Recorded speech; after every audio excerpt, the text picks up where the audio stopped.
তাহলে এই প্রসেসটাকে আমরা বলছি হিট ট্রান্সফার প্রিন্টিং। এই টাইপের প্রিন্টিংয়ের সাথে সাথে আরও অনেক রকম প্রিন্টিং আছে, পাপ printing, vinyl printing, radium printing, rubber printing. তো এই সমস্ত প্রিন্টিং নিয়ে যদি কারোর ইন্টারেস্ট থাকে বা সে জানতে বা শিখতে চায়। নমস্কার, আমি সুজিত দত্ত।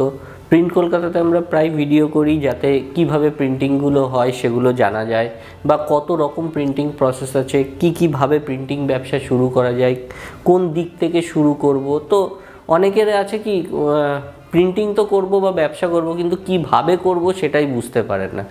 তার জন্য আমরা বিভিন্ন রকমভাবে যত রকম প্রোডাক্ট প্রিন্টিং হয় তার উপরে আমরা প্রিন্টিং করে করে বোঝানোর চেষ্টা করি যে এই সমস্ত প্রিন্টিং প্রসেস আছে এবং এইভাবে আমরা ব্যবসা শুরু করতে পারি। তো আজকে সেরকমই একটা কনসেপ্ট আমরা বলবো, যেরকম ডিটিএফ প্রিন্টিং। ডিটিএফ প্রিন্টিং কি হয়, যে ডিটিএফের পুরো কথা হচ্ছে ডিরেক্ট টু ফিল্ম, যে এই যে ফিল্মের মধ্যে আমরা একটা প্রিন্ট করেছি। তো এই ডিটিএফ প্রিন্টিংটা কি হয়, একটা বড় প্রিন্টার আছে যে প্রিন্টার থেকে এরকম বেরোয়, কিন্তু প্রিন্টারটা অনেক কস্টলি, কয়েক লাখ টাকা দাম একটা প্রিন্টারের। তাহলে সেই প্রিন্টার থেকে এরকম কাগজগুলো বের করে আমরা স্টোর করতে পারি।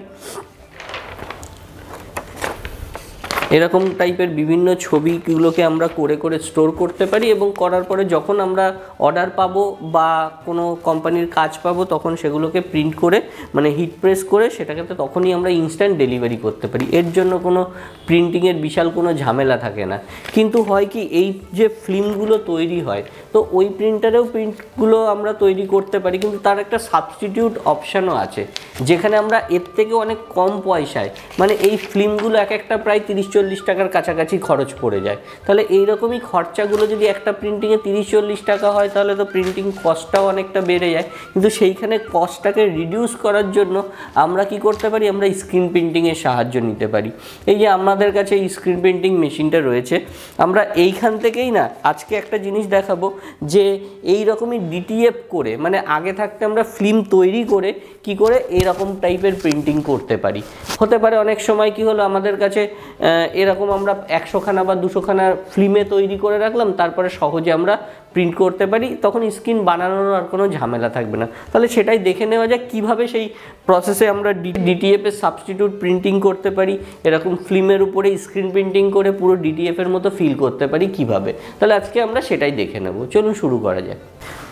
তাহলে সবার প্রথমে আমরা কি করব, যে কোনো একটা ডিজাইনকে যেখানে আমরা ফিল্মে তৈরি করব সেই ফিল্মটা তৈরি করার জন্য যে কোনো ডিজাইনকে আমাদের স্ক্রিনে এক্সপোজ দিতে হবে। আমরা আমাদের চ্যানেলের আগেই কয়েকদিন আগেরই একটা ভিডিও রয়েছে, যে ভিডিওতে আমরা এক্সপোজের পুরো প্রসেসটা দেখিয়েছিলাম কিভাবে এক্সপোজ হয়।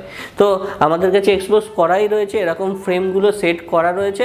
আমরা তারপর থেকে দেখব যে ফিল্মে আজকে এই প্রসেসটা আবার অন্য রকমের, যে কি করে আমরা হিট ট্রান্সফার ফিল্মগুলো তৈরি করতে পারি। তাহলে সবার আগে কি করছি, আমরা এর মধ্যে কিছু ইঙ্ক দিয়ে নিই যাতে আমাদের কাজের সুবিধা হয়। তার জন্য আমাদের কাছে এরকম 3খানা আমাদের কাছে স্কুইজার আছে, 3টে ফ্রেম আছে, 3টে স্কুইজারে 3টে ফ্রেম আমরা রেখে দিচ্ছি পরপর করে। এরপর আমরা ইঙ্ক দিয়ে নেব।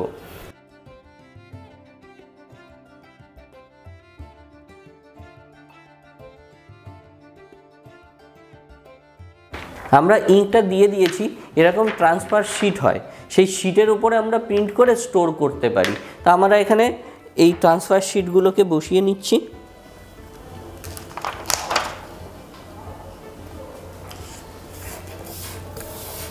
তো বেসিক্যালি অন্য সময় কি হয়, আমরা ডাইরেক্ট টি শার্টের উপরে প্রিন্ট করি, এবার আমরা ডাইরেক্ট টি শার্টের উপরে না করে ট্রান্সফার শিটের উপরে প্রিন্ট করব। তো 3টে কালার প্রিন্ট করতে হবে।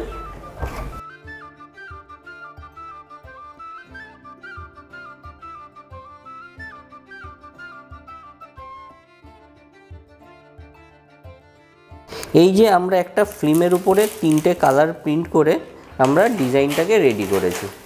এবার আমরা কি করব, এই ডিজাইনটার উপরে আমরা গামিং করব।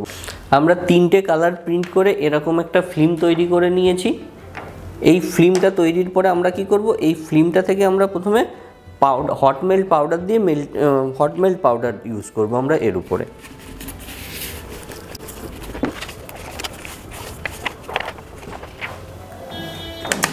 আমরা এই শিটটাকে রেডি করে নিয়েছি, হট মেল্ট পাউডার এর উপরে দিয়ে আমরা মেল্ট করে এটাকে মিশিয়ে দিয়েছি।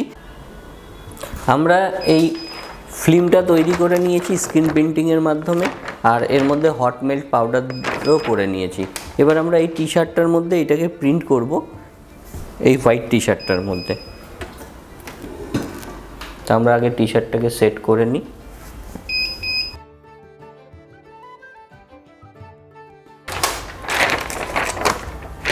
আমরা এর উপরে এইভাবে বসিয়ে দিলাম,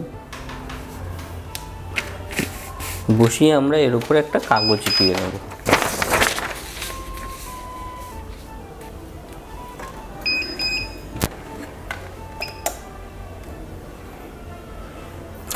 আমরা ইউজ করছি 5-in-1 combo hit press machine.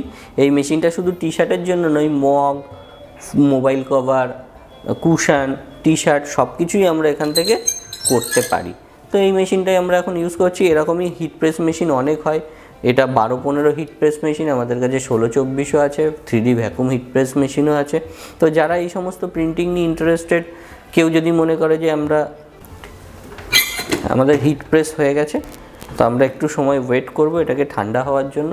তো যেটা বলছিলাম যে আমরা এই সমস্ত প্রিন্টিং যেগুলোই দেখলাম, যেরকমই প্রিন্টিং হচ্ছে, এরকম প্রিন্টিং কেউ যদি শিখে বুঝে করতে চায় বা ব্যবসাটা শুরু করার আগে একবার তার মনে হয় একবার নিজে করে দেখি, আমাদের এখানে ওয়ার্কশপ ট্রেনিং হয়। আপনিও স্ক্রিনে দেওয়া নম্বরে যোগাযোগ করুন, আপনিও এই ট্রেনিং কিভাবে অ্যাটেন্ড করতে পারেন বা এরকম টাইপের প্রিন্টিং নিজে এখানে করে শিখে তারপরে নিজের ওখানে একটা কাজ শুরু করার জন্য, তাহলে স্ক্রিনে দেওয়া নম্বরে আপনি যোগাযোগ করতে পারেন।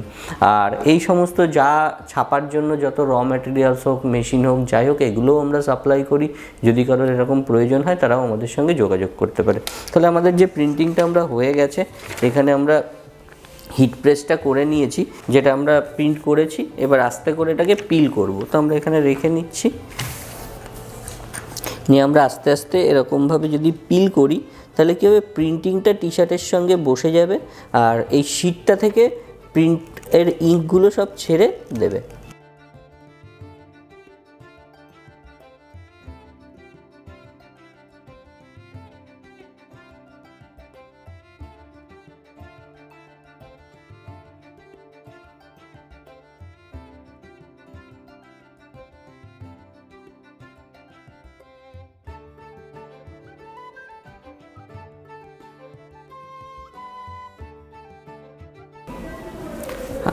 আমাদের খুব সুন্দরভাবে ট্রান্সফার হয়ে গেছে।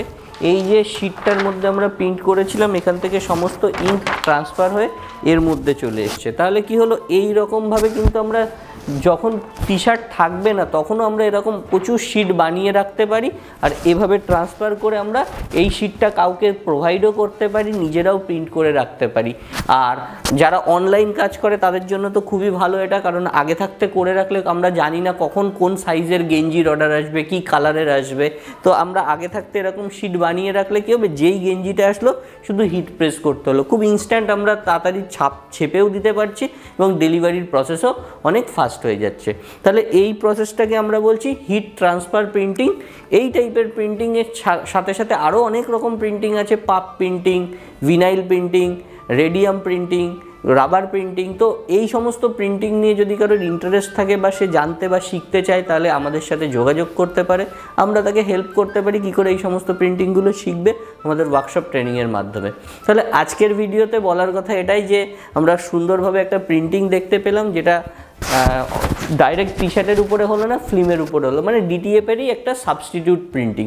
তাহলে এরকম প্রিন্টিং যদি ভালো লাগে তাহলে ভিডিওতে অবশ্যই লাইক করবেন। আর যদি কাজের মনে হয় যে এই ভিডিওটা লোকে দেখলে তারাও যারা ব্যবসা খুঁজে পাচ্ছে না বা করতে চাইছে কিন্তু কি করে শুরু করবে বুঝতে পারছে না, তাদের জন্য শেয়ারও করতে পারে।